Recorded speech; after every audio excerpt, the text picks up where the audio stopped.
અહીંયા હારી એરર આવી ગઈ પણ સોલ્વ કઈ રીતે કરવી? હવે હું કરવા બે તો આ કલાક કાઢી નાખશે. કલાક નો કાઢવી હોય ને એના માટે જ છે એક્સેપ્શન હેન્ડલિંગ. પણ એક્સેપ્શન હેન્ડલિંગ છે શું? તો એના માટે જ આજનો એપિસોડ નંબર 14 છે, જે છે RDBMS સિરીઝનો.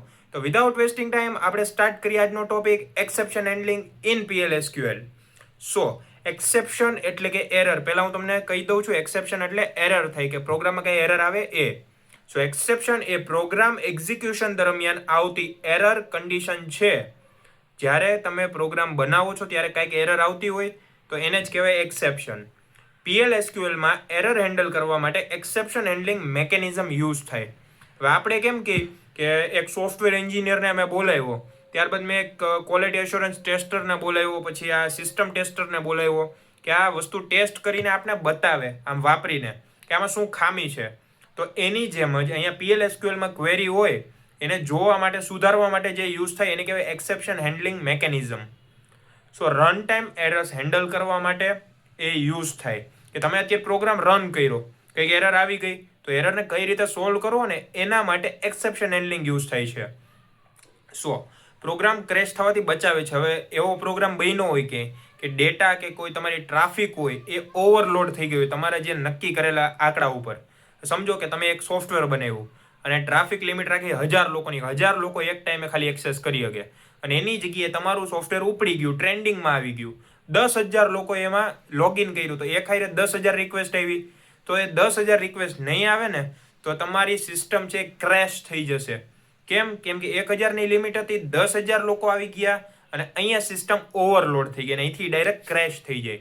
તો એ નો થાય ને એના માટે જ એક્સેપ્શન હેન્ડલિંગ હોય. એ શું છે હું તમને ડીપમાં અત્યારે સમજાવી, પણ એટલું અત્યારે સમજી લ્યો કે એરર આવે તો એને શું નુકસાન થઈ શકે અને કઈ રીતે આ બચાવે છે, ને એટલું અત્યારે સમજો. આપણે હજી ડીપમાં જોઈએ આગળ. કંટ્રોલ્ડ એરર મેસેજ આપે કે આમ એરર આવી છે તો ક્યાં એરર આવી, કઈ લાઇનમાં આવી, શું એરર આવી, કઈ રીતે સોલ્વ કરી શકાય, બધુંય તમને A to Z વસ્તુ એક્સેપ્શન હેન્ડલિંગ થ્રુ ખબર પડી જાય. સિસ્ટમ સ્ટેબિલિટી મેન્ટેન કરે છે કે બધી વસ્તુ એ પ્રોપર ચલાવતું હોય, ક્યાંય એરર ના આવતી હોય તો સિસ્ટમ તો પ્રોપર જ ચાલવાની, ત્યાં તો ક્યાંય વાંધો નહીં આવે. બસ એ જ કામ છે એક્સેપ્શન હેન્ડલિંગનું. અને થોડુંક ડીપમાં જોઈએ આપણે કે ટાઈપ ઓફ એક્સેપ્શન, કે એરરના કેવા ટાઈપ હોય. તો હું તમને થોડુંક એક્ઝામ્પલ આપીશ ને તો જ તમને ખબર પડવાની છે કે હું શેની વાત કરું છું અત્યારે.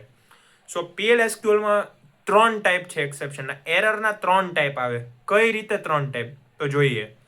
Pre define error, exception, pre define exception અથવા એરર કે જે પહેલેથી નક્કી જ હોય.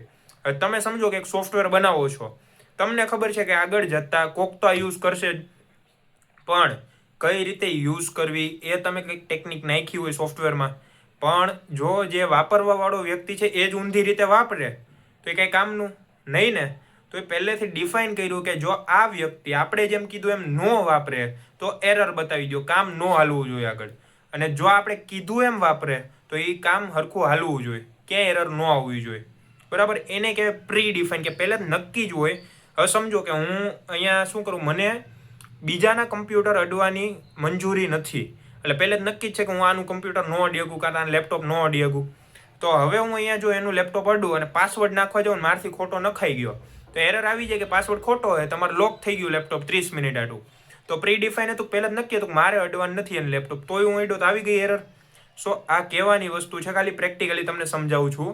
બાકી રિયલ વર્લ્ડમાં આમ જોવા જાવ તો સમજો કે તમે સિન્ટેક્સ લખતા હોય કોઈ પ્રોગ્રામની, તો એમાં કેમ નક્કી જ હોય કે ભાઈ સેમી કોલન જોઈએ એટલે જોઈએ, નો લખે એટલે એરર આવશે, તો એને કહેવાય પ્રી ડિફાઇન એરર. અથવા તો કોઈ પણ પ્રોગ્રામ સ્ટાર્ટ કરતા હોય અને ત્યાં તમને એમ કીધું હોય કે આમ બ્રેકેટ કરો અથવા કાઉન્ટ્સ કરો અને તમે ન કર્યું હોય, એરર આવી જાય, એને કહેવાય પ્રી ડિફાઇન. પછી છે નોન પ્રી ડિફાઇન, કે નક્કી કરેલી ન હોય પણ પ્રોગ્રામર પોતાની રીતે નક્કી કરે. જેમ કે હું એમ કહું કે તમે એક સોફ્ટવેર બનાવ્યું, તમે ડિફાઇન નથી કરી આ વસ્તુ, પણ પ્રોગ્રામર છે જે વાપરવાવાળો છે એને આ વસ્તુ નક્કી કરી કે ભાઈ મારા અંદરના એમ્પ્લોય છે એ લોકો ક્રોમ ન વાપરી શકવા જોઈએ, ચેટ જીપીટી ન વાપરી શકવા જોઈએ, એ વસ્તુ એને બંધ કરી દીધી. અને હવે જો એના એમ્પ્લોય એ વસ્તુ ખોલે ને તો એરર બતાવે. તો આ નોન પ્રી ડિફાઇન છે, પહેલેથી નથી કરી, હવે એને કરી. માલિક પાસે કમ્પ્યુટર આવ્યું પછી એને બધું કર્યું, કંપનીમાંથી થઈને નહોતું એવું, અહીંયા આવીને બધું કર્યું. આને કહેવાય નોન પ્રી ડિફાઇન. ઓકે, અને લાસ્ટ છે user define exception. User define exception એટલે શું? સો યુઝર ડિફાઇન એક્સેપ્શન એટલે કે આપણે જે પ્રોગ્રામ લખીએ અને એમાં જે આ ગાય બકરા લઈને ચરાવવા એરર આવી જાય છે કે ભાઈ આ ખોટું છે, હેલો વર્લ્ડ પ્રિન્ટ નથી થતું, કે આ નથી થતું, તે નથી થતું, એને કહેવાય યુઝર ડિફાઇન એરર એક્સેપ્શન. એટલે કે આપણે કોડ લખીએ, આપણો કોડ ખોટો પડે, એને કહેવાય યુઝર ડિફાઇન, કે જે યુઝરે કરી હોય ને એરર એને. ઓકે, સો હવે જોઈએ સ્ટ્રક્ચર ઓફ એક્સેપ્શન હેન્ડલિંગ, કે આ જે એક્સેપ્શનને હેન્ડલ કરવા માટેનું સ્ટ્રક્ચર છે કઈ રીતે બને તો જોઈએ. So being, statement, exception, when condition, then, action, and, આ બધું છે શું? મગજનું દહીં થઈ ગયું ને? આ વસ્તુ હું તમને એક એક કરીને સમજાવું. જુઓ અહીંયા શું લખ્યું છે. પેલું છે બિંગ, એટલે કે કોઈ પણ પ્રોસેસ સ્ટાર્ટ કરો ત્યારે બિંગ લખવાનું, બરાબર. આપણે કેમ કે રેડી સ્ટેડી ગો, રેસ ચાલુ થાય પહેલાં ગો કહીએ, તો અહીંયા આવે બિંગ, પ્રોસેસ સ્ટાર્ટ કરવા માટે. ત્યારબાદ છે સ્ટેટમેન્ટ, કે તમારે શું કામ કરાવવું છે એનું એક સ્ટેટમેન્ટ બનાવો, કે ભાઈ અહીંયા મેં પ્રિન્ટ કરાવ્યું હેલો વર્લ્ડ, તો હેલો વર્લ્ડ સ્ટેટમેન્ટ થઈ ગયું મારું. ત્યારબાદ મેં કીધું એક્સેપ્શન આવી ગયું, એમાં કંઈક એરર આવી ગઈ, તો હું શું કરી, પહેલાં એક્સેપ્શન આવી, એરર આવી છે, હું એક કન્ડિશન મૂકીશ કે જો એરર આવી છે તો તમારે આવું કરવાનું. હું એક એવું સ્ટેટમેન્ટ મૂકી દઉં, મતલબમાં એક સોલ્યુશન, કે ભાઈ આવી એરર આવતી હોય ને તો આવી રીતે કામ કરવાનું. સો આ એક એક્સેપ્શન માટે મેં કન્ડિશન મૂકી દીધી. હવે જો એરર પકડાઈ જાય તો અહીંયા એક્શન લાગુ પડે, કે ભાઈ સમજો કે મેં એમ કીધું હતું કે અહીંયા જો તમારી સિન્ટેક્સમાં એરર આવે તો અહીંયા સિન્ટેક્સને પકડો, એમાંથી જે એરરવાળો ભાગ છે એને કાઢો સાઈડમાં. હવે આ જે ભાગ છે એને આખો સોલ્વ કરો, આખો લખો પાછું, અને એ ભાગને આ જે સિન્ટેક્સ હતી એમાં પાછી નાખી દો, અને એ સિન્ટેક્સ એને પાછો પ્રોગ્રામમાં લાવી દો.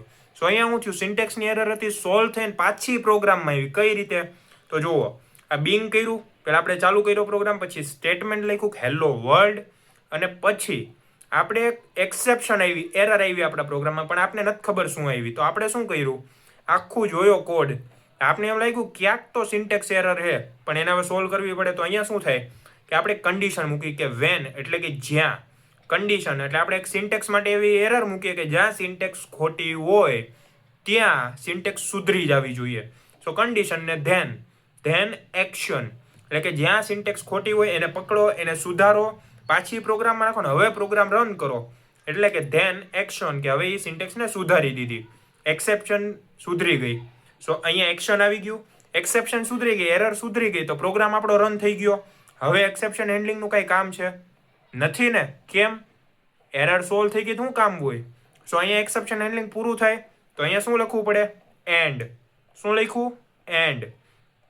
હવે આપણે આ જોઈએ કે અનએક્સપેક્ટેડ એરર મેનેજ કરી શકે, આનું શું કામ છે આપણે જોઈએ છે.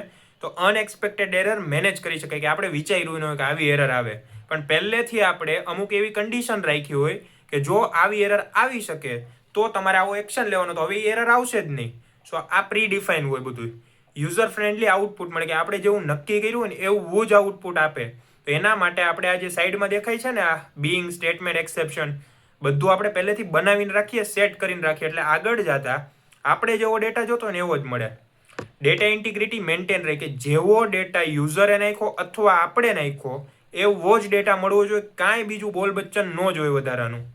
અને ત્યારબાદ છે એક્ઝામ્પલ, કે સમજો કે ઇફ યુઝર રોંગ આઈડી દાખલ કરે, એટલે કે તમારો આઈડી તમે ખોટો નાખો, proper message show instead of crash, કે તમારો કંઈ એકાઉન્ટ ક્રેશ ન થઈ જાય એમ બતાવે તમને કે તમારો આઈડી ખોટો છે, બરાબર. તો આ હતું એક્સેપ્શન હેન્ડલિંગ. બિંગ બ્લોકમાં મેઇન લોજિક, બિંગ બ્લોક, આ બિંગ પહેલું છે ઉપર, નીચે એન્ડ દેખાય, તો એની વચ્ચે જુઓ આ એક્શન, આ સ્ટેટમેન્ટ, એક્સેપ્શન ને વેન કન્ડિશન. તો આ ચારે ચાર કોની વચ્ચે આવ્યા, બિંગ ને એન્ડની વચ્ચે આવ્યા, તો એક બ્લોક કહેવાય. સમજો કે આમ એક ચોરસ ખાનું અહીંયા કરી દઉં અહીંયા, તો કેમ ભાઈ થાને, આ જો આ ચોરસ ખાનું મેં કર્યું, આ એક બ્લોક બની ગયો. બ્લોકની અંદર શું થયું, આ બે મેન જણા હતા એ અલગ પડી ગયા. હવે કેટલો ભાગ કામ કરશે અહીંયા? સો આ સ્ટેટમેન્ટથી લઈને આ એક્શન સુધીનો જે ભાગ છે ને એ કામ કરશે. હવે ખબર પડી કોને બ્લોક કહેવાય ને કોને શું કહેવાય, ફલાણું ઢીમખું જે કહેતા હોય તમે, પણ આ ખબર પડી ગઈ. એક્સેપ્શન બ્લોક એરર હેન્ડલ કરે. હવે જે બ્લોક બતાવ્યો ને એ એરર હેન્ડલ કરે.